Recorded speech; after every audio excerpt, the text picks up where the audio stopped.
اللہ پاک نے ایمان والوں کے لیے فرعون کی بیوی کی مثال بیان فرمائی۔ حضرت آسیہ نے اللہ سے دعا کی، ہے اللہ میرے لیے جنت میں اپنے پاس گھر بنا دے، مجھے فرعون اور اس کے عمل سے بچا اور ان ظالم لوگوں سے مجھے بچا۔ حضرت آسیہ مصر کے بادشاہ ریان بن ولید کی پوتی تھی۔ یہ ریان بن ولید وہی بادشاہ تھا جس نے حضرت یوسف کی سچائی پر ایمان لایا اور اپنا تخت ان کو دے دیا تھا کہ وہ اس تخت کے قابل ہیں، میں نہیں۔ فرعون نے حضرت آسیہ کے لیے جب رشتہ بھیجا تو یہ حضرت آسیہ اور ان کے گھر والوں کے لیے سخت ناگوار تھا، کیونکہ فرعون ایک ظالم انسان تھا اور حضرت آسیہ اور اس کے گھر والے اس سے سخت نفرت کیا کرتے تھے۔ حضرت آسیہ نے اس رشتے کے لیے صاف انکار کر دیا، لیکن فرعون نے کہا کہ اگر آسیہ آپ نے میرے لیے ہاں نہیں کی تو میں آپ کی فیملی کو قتل کر دوں گا۔ بحالت مجبوری حضرت آسیہ نے اس ظالم سے نکاح کیا۔ حضرت آسیہ کیونکہ مصر کے بادشاہ فرعون کی بیوی تھی،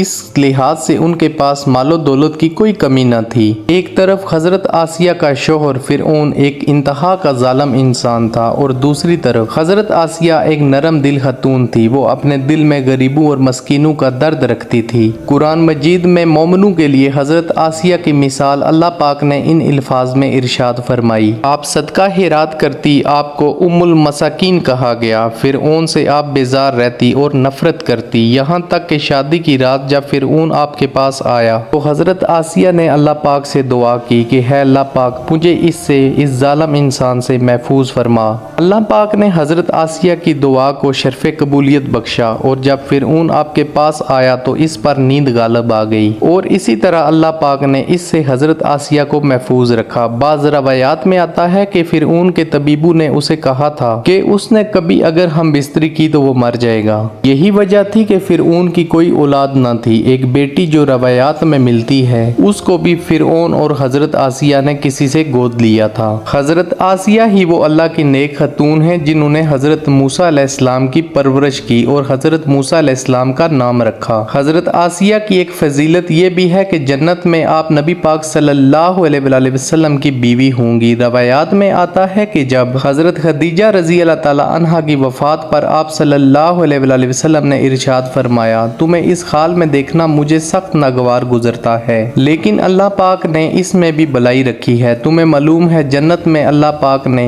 میرا نکاح تمہارے ساتھ مریم بنت عمران کے ساتھ، حضرت موسیٰ کی بہن گلثوم اور فرعون کی بیوی حضرت آسیہ کے ساتھ فرمایا ہے۔ جب فرعون نے حضرت آسیہ کو ایمان سے پھیرنے کی ساری کوشش کر لی جو ناکام ہوئی تو آپ کو شہید کرنے کا فیصلہ کیا۔ فرعون نے آپ کو ڈرانے کے لیے چٹان منگوائی، لیکن آپ اس سے بھی نہ ڈری اور اپنے ایمان پر قائم رہی۔ جب فرعون نے دیکھا کہ آپ کسی صورت بھی اپنے ایمان سے نہیں پھر رہی تو وہ سخت غصے میں آیا اور اس نے حکم دیا کہ یہ باری کم چٹان حضرت آسیہ پر گرا کر ان کو قتل کر دیا جائے، لیکن اللہ کی قدرت، چٹان آپ پر گرنے سے پہلے ہی آپ کی روح پرواز کر چکی تھی۔ حضرت آسیہ کا مزار مصر میں واقع ہے۔